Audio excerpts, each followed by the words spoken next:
اور ایک تالے کی چابی دوسرے کے تالے کو بھی نہیں لگ سکے گی. یعنی ہر تالے کی چابی جو ہے وہ مخصوص ہوگی,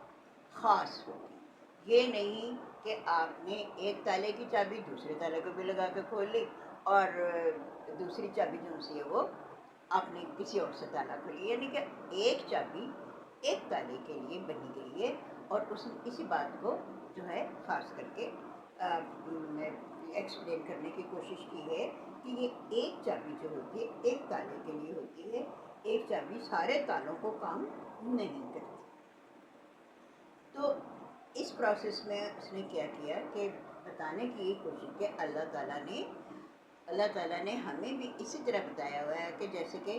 مختلف انزائمس ہیں, جہاں میں یہ بتاتی چلوں کہ 2000 انزائم جو ہیں وہ معلوم ہو چکے ہیں. 2000. اچھا, یعنی کیا ہے, اللہ تعالیٰ نے ایسے ہی ہر انزائم کے لیے سب اسٹیٹ بھی جو ہے نا وہ خاص بنایا ہوا ہے. جس طرح تالے کی چابی بتانے کا مقصد ہے, تالے کی چابی بتانے کا مقصد ہی یہی ہے کہ ہر انزائم کے لیے اللہ تعالیٰ نے سب اسٹیٹ بھی دیکھے الگ بنایا ہوا ہے. یعنی کہ یوں کہنا چاہیے انزائم کی خاص بناوٹ جو ہوتی ہے وہ بھی اسی کی حامل ہے. اچھا, یہ جو اس نے کی اینڈ ماڈل کا جو لاک اینڈ کی ماڈل کا جو آپ کو بتایا ہے اس نے, تو اس نے یہی بتانے کی کوشش کی ہے کہ خاص انزائم خاص سبسٹینس میں جا کر ملتے ہیں.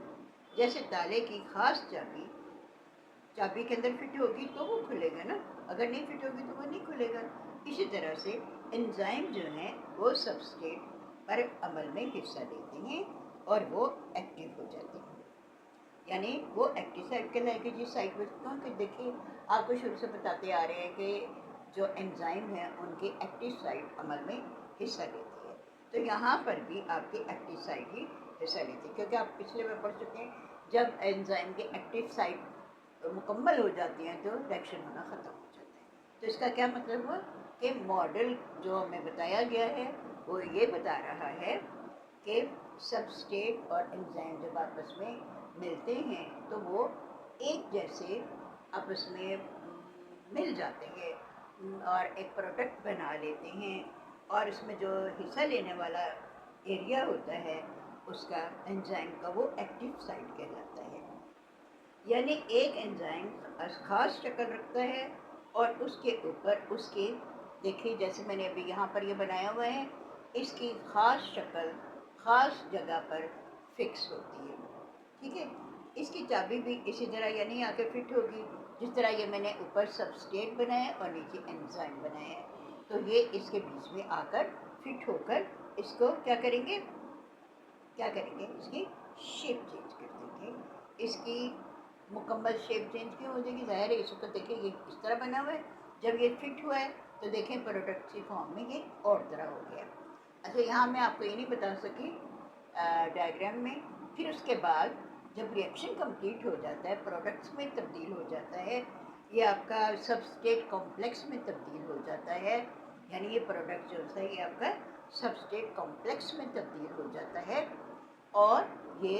انزائم جو سا ہے یہ اپنا آپ کو پہلے ہی بتایا تھا کہ انزائم جب اپنا کام مکمل کر لیتے ہیں تو ایک سائڈ پر ہو جاتے ہیں یا الگ ہو جاتے ہیں. ٹھیک ہے, اچھا جی. اب یہ ہمارے پاس جو ہے اس نے یہ بھی بتایا تھا کہ اس میں جو ہوتی ہے ایکٹیو سائٹ اس کی ہوتی ہے وہ ایک سخت شکل والی سبسٹریٹ ہوتی ہے. اس کی بناوٹ جو ہوتی ہے وہ سخت ہوتی ہے اور یہ جو آ کر پھر اس کے بعد اس میں جو سبسٹریٹ آ کر مل جاتے ہیں, اور جب یہ سبسٹریٹ اسی کی طرح کے آ کر اس میں مل جاتے ہیں انزائم سے اور جسے سبسٹریٹ کمپلیکس بن جاتا ہے پروڈکٹ کی صورت میں, تو اس کے اوپر آپ کو پتہ میں نے آپ کو بتایا اس کے بعد جس وقت آ کے یہ مل جاتے ہیں اور یہ پروڈکٹس جو سے ہیں بن جاتے ہیں اور ان کے اوپر ایکشن کرنا جو ہے وہ بہت آسان ہو جاتا ہے. اچھا جی, اس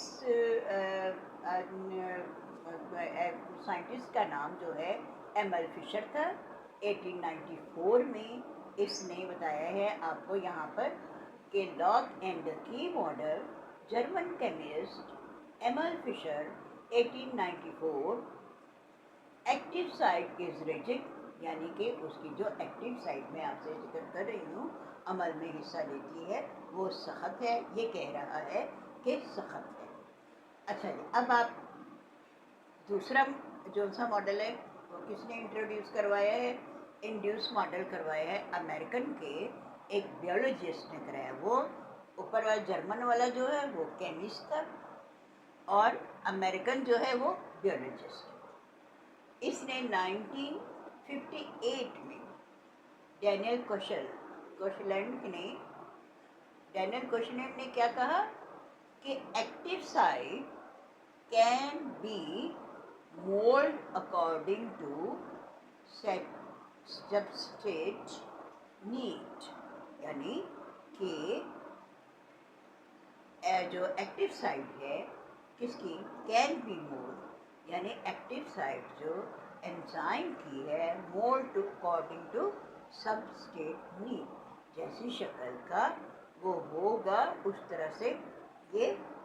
مولڈ ہو جائے گا، یعنی کہ اپنے آپ کو چینج کر لے گا، اپنی اسی طرح کی صورت اختیار کر لے گا۔ جبکہ آپ کا جرمن کیمسٹ جو ہے وہ کہہ رہا ہے کہ اس کی سائٹ ریجڈ یعنی کہ سخت ہے، ہارڈ ہے، لیکن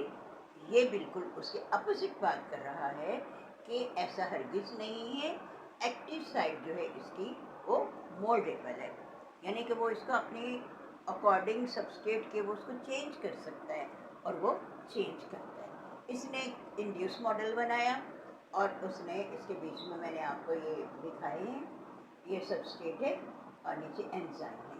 جس وقت سبسٹریٹ جو ہے انزائم کے ساتھ مل جاتا ہے تو یہ کیا ہے آپ کا پروڈکٹ بن جاتا ہے جس کو آپ سبسٹریٹ کمپلیکس کا نام دیں گے۔ اچھا، یہاں میں نے لکھا ہوا ہے اسپیسیفک آف انزائم ایکشن، یہ نام آپ کو پہلے چیپٹر میں تقریباً بتا چکے ہوئے ہیں کہ دیکھیے جس وقت بھی یہ specific type of the enzyme جو سے ہیں ایکشن کرتے ہیں تو ان میں کیا ہوتا ہے، دیکھیے ہر ایک چیز کے اپنے ہی مطابق اثر کرتے ہیں، یعنی کہ ایک اگر انزائم آپ کا پروٹین کا ہے جس کو آپ پروٹیز کہتے ہیں تو وہ کیا کرے گا، پروٹین کے لیے عمل کرے گا، ایمیلیز ہے وہ اسٹارچ کے لیے کرے گا، لپیز ہے تو وہ لپڈ کے لیے کرے گا۔ ایسا ہرگز نہیں ہوگا کہ جو لپڈ کا ہے وہ جا کے ایکشن کر رہا ہے پروٹین کے اوپر، پروٹین کا جو ان سے ہے وہ ایمیلیز کے اوپر کر رہا ہے، اس طرح ایسا نہیں۔ یہاں پر بھی ہم یہ کہنا چاہیے کہ جس طرح ہم یہاں پر انزائم کے بارے میں پڑھ رہے ہیں کہ ان کی اسپیشل یا ان کی شکل کے مطابق وہ اپنے آپ کو مولڈ کرتا ہے یا لاک اینڈ کی کا پروسیس، تو یہاں پر بھی آپ دیکھیں کہ اللہ تعالیٰ کی طرف سے جو پروٹینز ہماری باڈی میں ہوگی اس کو پروٹیز جو سے کون سے کیا کریں گے، پروٹوز جو سے ہوں گے وہ پروٹینز کے لیے کام کریں گے، ایمیلائز جو سے اسٹارچ کے لیے کام کریں گے، اور لپیز جو سے ہیں وہ لپڈ کے لیے کام کریں گے۔ ایسا ہرگز نہیں ہوگا کہ لپڈ کا جیسا پروٹین سے ملا پروٹین کا جو ہے لپڈ سے ملا، ایسا بالکل بھی نہیں ہے۔ اور یہ بھی بتا دوں کہ 2000 کے قریب جو سے ہیں انزائمز ہمارے علم میں آ چکے ہوئے ہیں اور جن سے کام کروایا جا رہا ہے۔ آج کے لیے اتنا ہی، امید ہے آپ کو سمجھ آ گئی ہوگی، اور ہمارا یہ چیپٹر جو انزائم کا 6 ہے یہ چیپٹر آج ختم ہوتا ہے۔ امید کرتی ہوں کہ آپ کو کچھ سمجھ آ گیا ہوگا اور آپ اپنے ایگزام کی بھی تیاری کر رہے ہوں گے۔ اور بچوں آپ ایگزام کی تیاری کیجئے، لیکن جب ایگزام میں بیٹھیں تو پلیز پیپر کو ایک دفعہ نہیں پڑھ کے شروع کیجیے گا، 2 دفعہ پڑھا کریں، اس کو سمجھا کریں کہ وہ جیسے میکینزم ایگزام میں آپ اس کو اٹھا کے ڈائریکٹ لکھنا شروع ہو سکتا ہے، وہ صرف آپ کو کی ماڈل پوچھ رہا ہو اور آپ کو اس کا لاک اینڈ کی ماڈل پوچھ رہا ہو یا صرف کوئی اور ڈیفینیشن پوچھ رہا ہو، اس لیے آپ بہت دھیان اور بڑے اچھے طریقے سے پیپر کو پڑھ کے کریں گے۔ امید تو ہے کہ آپ کرتے بھی ہوں گے۔ تو آج کے لیے اتنا ہی، اللہ حافظ.